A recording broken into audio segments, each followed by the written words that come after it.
बत्ती लगानी हो और कार्यक्रम हो और नान करनी हो तो 4 ईंटें छत पे नहीं मिलेंगी।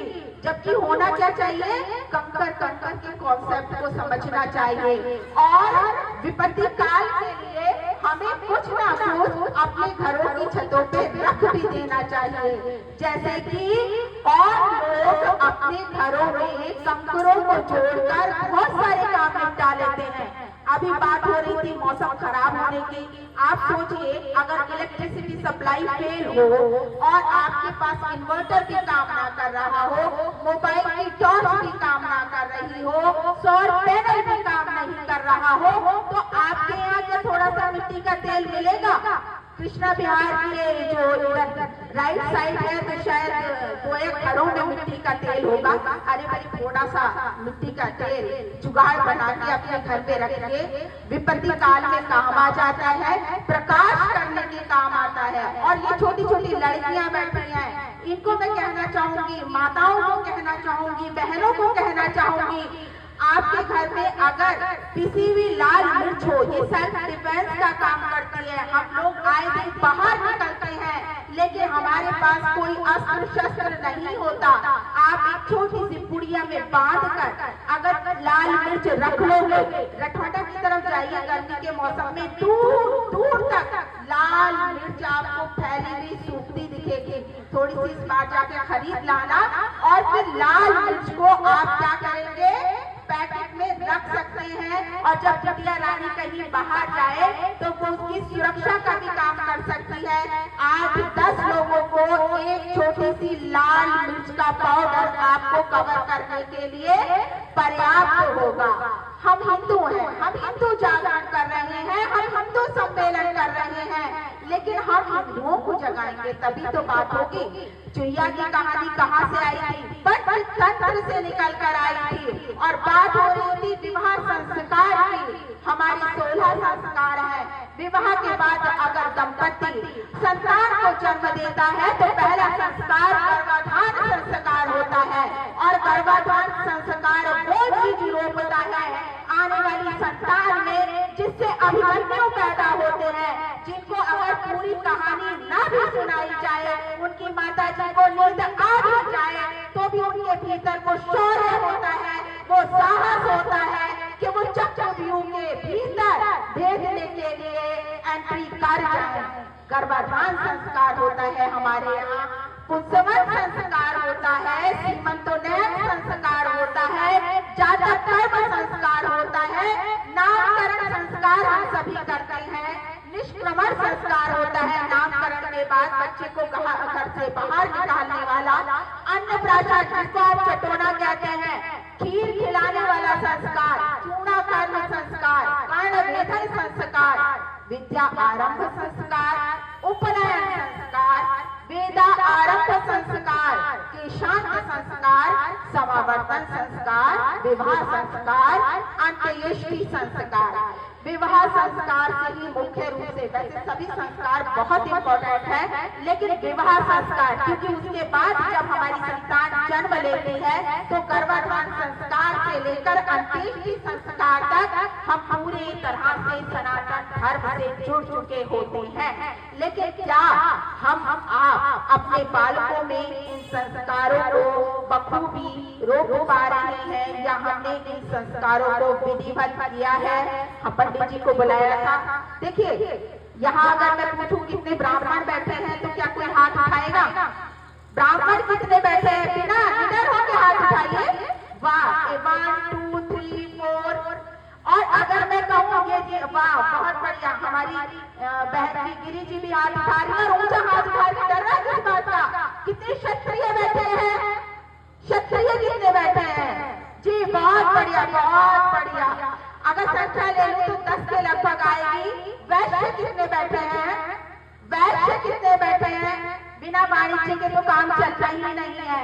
तो अगर मैं अलग अलग संख्या लूं तो 10, फिर दोबारा 10, फिर दोबारा 10 या किसी के 15 या 12 हो सकते हैं। तो अलग अलग कितने हुए? 10 ब्राह्मण, 5 क्षत्रिय, 5 कोई और। ये वर्ण व्यवस्था हमारी सुविधा के लिए बनाई गई है और जब हम एक रूप से संगठित होते हैं तो हम कितने हो जाते हैं? सबको जोड़ लो, अगर 10 10 10 है तो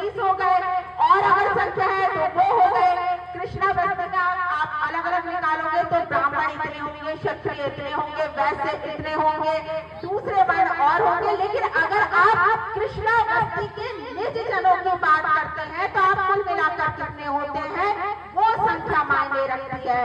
ऐसे ही अगर हम समस्त बस्तियों के सारे जनों की बात को कर लेते हैं, संख्या निकाल लेते हैं, उसके बाद पूरे रामपुर की, उसके बाद मंडल की, उसके बाद प्रदेश की, राज्य की, राष्ट्र की, तब हमारी जो संख्या आती है वो संख्या महत्वपूर्ण है।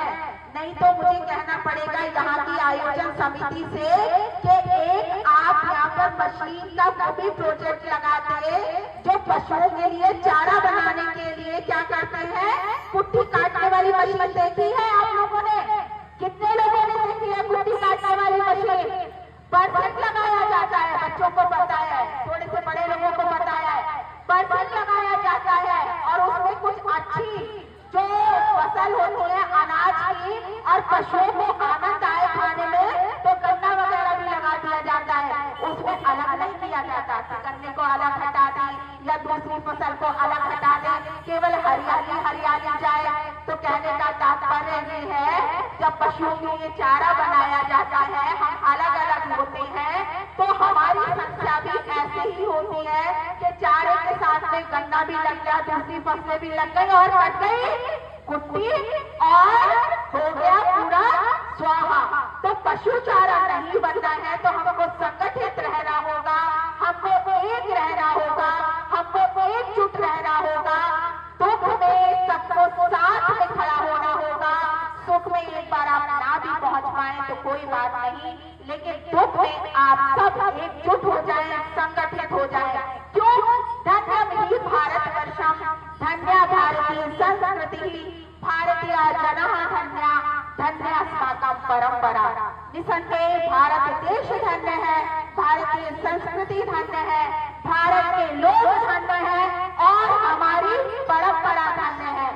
क्योंकि भारत जमीन का टुकड़ा नहीं, ये जीता जागता राष्ट्र पुरुष है, ये वंदन की भूमि है, अभिनंदन की भूमि है। यहाँ का कंकर कंकर शंकर है और यहाँ का बिंदु बिंदु गंगा जल है। मुझे याद आती हैं पंक्तियां अटल बिहारी वाजपेयी जी की, आप अपने आप को उनसे जोड़ेंगे और समझ पाएंगे, जिसमें बताया गया, भरी दोपहरी में अंधियारा, सूरज परछाई से हारा, अंतर दमका नेह निचोड़े, बुझी हुई बाती सुलगाए, आओ फिर से दिया जलाए।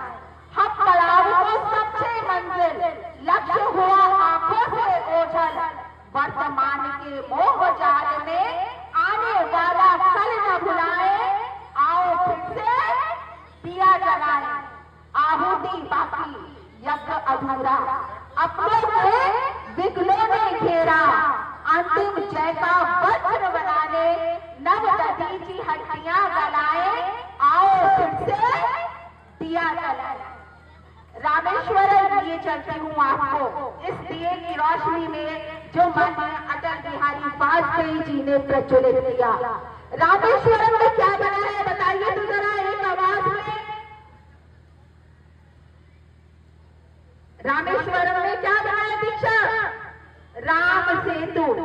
तो रामेश्वरम में राम सेतु बनकर तैयार है, वहां खड़े हो जाइए। उस समय आप जाके वहां पे सब प्रस्थान के लिए तैयार खड़े हुए हैं।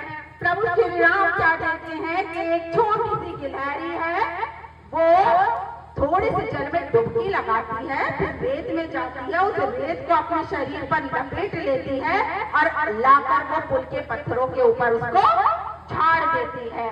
प्रभु श्री राम जब इस चीज को देखते हैं तो वो गिलहरी की ओर संकेत करते हैं, गिलहरी आ जाती है, प्रभु जी उसको अपनी हथेली पर बिठाते हैं। आज भी कहा जाता है कि गिलहरी की पीठ के ऊपर जो रेखाएं अंकित है ना, वो प्रभु श्री राम के कर कमलों के स्पर्श का प्रतीक चिन्ह है। प्रभु जी पूछते हैं क्या कर रही हो? पानी में डुबकी लगाती हो? इसी ठंड में कोई डुबकी लगाएगा? मगर गिलहरी मस्त मौला पानी में डुबकी लगाती हो और रेत को अपने शरीर पर लपेट लेती हो और फिर फूल के पत्थरों के ऊपर लाकर उसको झाड़ देती हो। तो पता है गिलहरी ने क्या जवाब दिया? गिलहरी ने कहा, प्रभु पुल बनकर तैयार है, आपके प्रस्थान का समय हो चला है, किंतु पत्थरों के बीच में क्या है?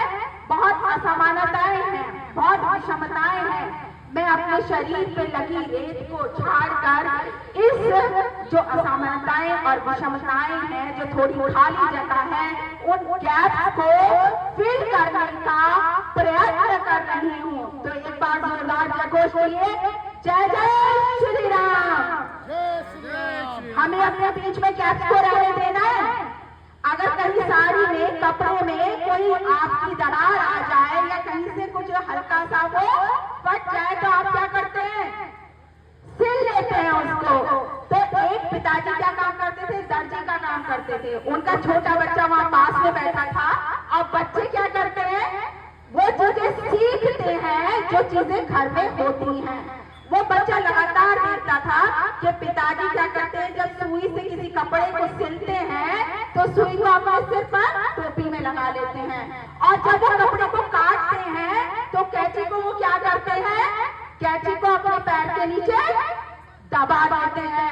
बच्चे ने पूछा, उत्सुकता होती है बालपन में, तो बच्चे ने पूछा, आप ये क्या करते हैं? सुई को आप टोपी पे लगाते हैं और कैंची को आप पैर में दबाते हैं। तो पिताजी ने कहा, देखो याद रखना ये बात हमेशा, सुई करती है जोड़ने का काम, तो उसे सिर पर चढ़ा के रखो। जो काम जोड़ने का हो उसे सिर पर चढ़ा के रखो, और कैंची करती है काटने का काम, तो उसे पैर से दबा कर रखो। तो जहां कहीं काटने का काम हो, आप क्या करिए? मेंटली प्रिपेयर हो जाइए, अपने आप को प्रिपेयर कीजिए कि उसको बचकर रहिए। और जोड़ने का काम हो तो हमारे कृष्णा बस्ती वालों से सीख लीजिए। यहाँ के भाई लोग ना रात के 10-10, 11-11 बजे तक जोड़ने चले हैं, लेके अलग लगा के, तो इतनी संख्या जोड़ पाई है। अब ये संख्या रुकनी नहीं चाहिए। आने वाले दिनों में ये काम निरंतर चलता रहना चाहिए। केवल एक सम्मेलन तक ये बात सीमित नहीं होनी चाहिए। वैसे हमारे घरों की मातृशक्ति महिलाएं जोड़ने का काम बहुत सुंदर करती हैं। कुछ पंक्तियां मुझे बहुत पसंद है, उनके साथ में ये बात सार्थक करूंगी और कहूंगी, रानी बिटिया चली घूमने दिल्ली से आगे बढ़, चलते चलते चलते चलते पहुंच गई वो चंडीगढ़। चंडीगढ़ से जयपुर पहुंची, जयपुर से रामेश्वर, रामेश्वर से चलते चलते लौट चली आई घर। माँ ने पूछा, रानी बिटिया कहाँ गई थी बाहर? बिटिया बोली, कहीं नहीं माँ, मैं थी घर के अंदर। रानी बिटिया, ऐसा झूठ सरासर?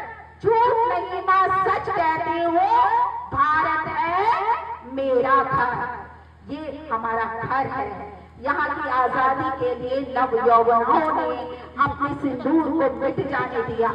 आपको याद होगी रानी लक्ष्मीबाई बहुत बड़ी बिटिया नहीं थी वो, लेकिन जब युद्ध के मैदान में थी और उसे लग रहा था कि अब आजादी छीनी समझो, उसने अपने प्राणों की बाजी लगा दी।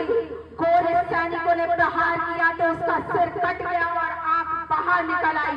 कटे में सिर से और निकली हुई आंख से लगातार वो लड़ती रही।